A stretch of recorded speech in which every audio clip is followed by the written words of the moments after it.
तो आज हम लोग वर्क का देखने वाले हैं, वर्क का कॉन्सेप्ट और उसका यूनिट पे आज फुल डिस्कस करने वाले हैं। इसमें नेगेटिव वर्क, पॉजिटिव वर्क और जीरो वर्क भी आता है, जो कि हम अगले वीडियो में देखेंगे। तो चलिए स्टार्ट करते हैं। तो सबसे पहले वर्क का कॉन्सेप्ट में है, तो कॉन्सेप्ट जानने से पहले हम डिफिनेशन थोड़ा देख लेते हैं, इसका डिफिनेशन क्या है। तो डिफिनेशन इसमें कहता है कि अगर कोई भी फोर्स अप्लाई हो रहा है और उसी डायरेक्शन में, जिस डायरेक्शन में फोर्स अप्लाई है उसी डायरेक्शन में अगर डिस्प्लेसमेंट भी हो रहा है, तो हम कहेंगे कि वर्क मेरा हो रहा है। तो इसको चलिए हम क्लियरली देखते हैं। यहाँ जैसे आप देख सकते हैं कि एक कोई मास है जो कि जिसपे कि कुछ फोर्स अप्लाई हो रहा है इस डायरेक्शन में, और इसी डायरेक्शन में अगर देखें तो आप इस डायरेक्शन में फोर्स अप्लाई हुआ और सेम डायरेक्शन में देखें तो कुछ वर्क भी हो रहा है। इसी डायरेक्शन में फोर्स भी अप्लाई हो रहा है, इसी डायरेक्शन में सर्टेन डिस्प्लेसमेंट हो रहा है। तो ऐसा कंडीशन में हम देखेंगे कि ये यहाँ पर कोई भी वर्क हो रहा है। तो चलिए इसको क्लियरली देखते हैं क्या हो रहा है यहाँ पे। तो एक फोर्स इस डायरेक्शन में अप्लाई हो रहा है और इसी डायरेक्शन में सर्टेन डिस्प्लेसमेंट भी हो रहा है। तो वैसा कंडीशन में हम कहते हैं कि वर्क हो रहा है कुछ भी। यहाँ पर अगर दूसरा केस देखें तो क्योंकि फोर्स अगर सर्टेन एंगल पे लग रहा है तब क्या होता है। तो यहाँ पर देखिए तो हम एक फोर्स एफ लग रहा है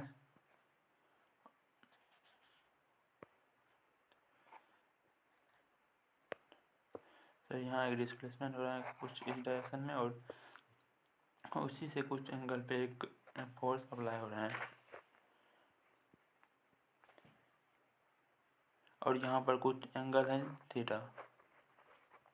तो ऐसा कंडीशन में देख रहे हैं कि एक फोर्स इधर भी अप्लाई हो रहा है इधर भी। तो यहाँ पर इसका कुछ फोर्स का कुछ कंपोनेंट है जो इस डायरेक्शन में हो रहा है अप्लाई और कुछ परपेंडिकुलर डायरेक्शन में। तो जैसा कि अगर हम यहाँ पर डिफिनेशन में देखे थे कि जिस डायरेक्शन में फोर्स अप्लाई होगा और उसी डायरेक्शन में डिस्प्लेसमेंट होगा उसी से वर्क होगा। तो यहाँ पर जो इस डायरेक्शन में जो इस डायरेक्शन में डिस्प्लेसमेंट हो रहा है उस डायरेक्शन में जो फोर्स अप्लाई होगा उसी के वजह से ही सिर्फ वर्क होगा। तो इसका डिस्प्लेसमेंट की डायरेक्शन में कितना फोर्स अप्लाई हो रहा है तो उस पर हम डिस्कस करेंगे। तो इस डायरेक्शन में देखिए तो इस डायरेक्शन में रहा है एफ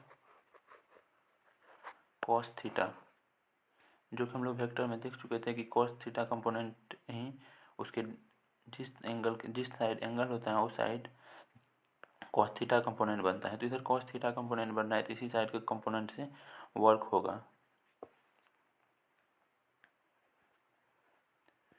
वही अगर दूसरा यहाँ पर देख सकते हैं जैसे कि इस डायरेक्शन में फोर्स अप्लाई हो रहा है और इसका कॉस कंपोनेंट इधर और कुछ सर्टेन डिस्प्लेसमेंट यहाँ से हुआ है। डिस्प्लेसमेंट को जनरली ऐसे नोट करते हैं। तो यहाँ तक डिस्प्लेसमेंट हुआ और इस डायरेक्शन में फोर्स से कुछ कंपोनेंट है तो इसके वजह से जिसकी वजह से वर्क हो रहा है।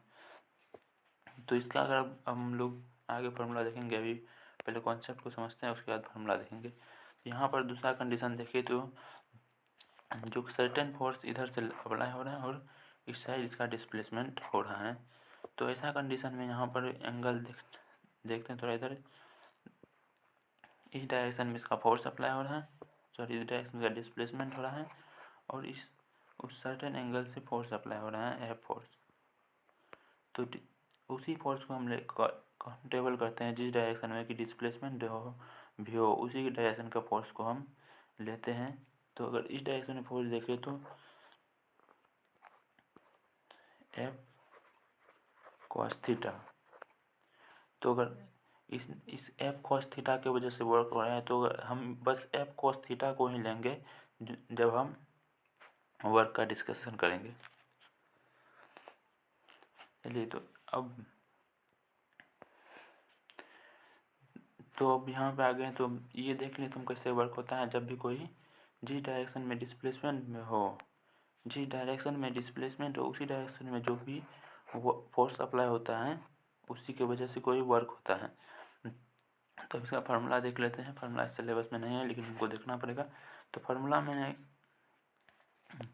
फार्मूला है वर्ग बराबर F dot S. F dot S ये फार्मूला में है वर्क का। तो इसी को अगर हम यहाँ पर पीछे देखें,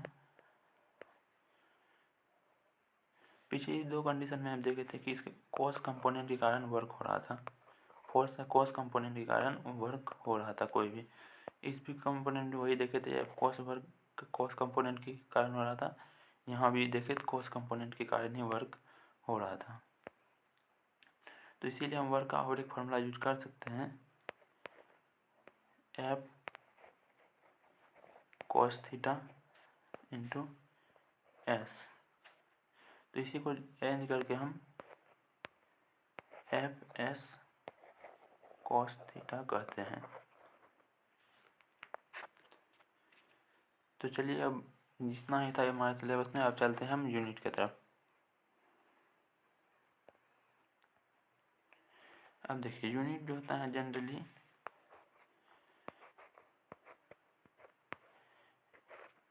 यूनिट जो है दो हैं, एसआई यूनिट है और एक सीजीएस यूनिट है। तो एसआई यूनिट में जो है हम जूल से मेजर करते हैं और सीजीएस में अर्ग देखते हैं। एसआई जूल होता है और सीजीएस इसका अर्ग है। तो चलिए हम इसको पूरा तरह फुल समझते हैं। जैसे वर्क देखे एफ एस होता है इसका फॉर्मूला। तो फोर्स मतलब हो गया न्यूटन और एस डिस्टेंस मतलब कि मीटर। तो न्यूटन मीटर इसी को हम जूल में कहते हैं।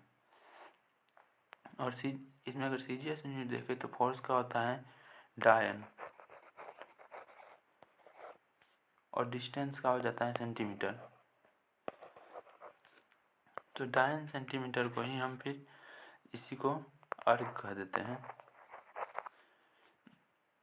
अब इसके बाद बात आती है कि जो जनरली एग्जाम में पूछा जाता है उसका बात करते हैं हम। एग्जाम में ये दोनों यूनिट पूछा नहीं जाता है। एग्जाम में पूछा जाता है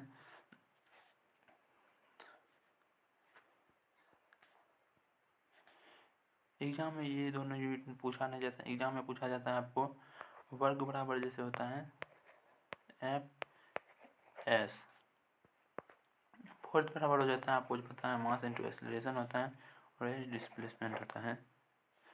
तो मास का यूनिट हो जाता है केजी, एक्सीलरेशन हो जाता है मीटर पर सेकेंड स्क्वायर इंटू एस का सेकेंड होता है।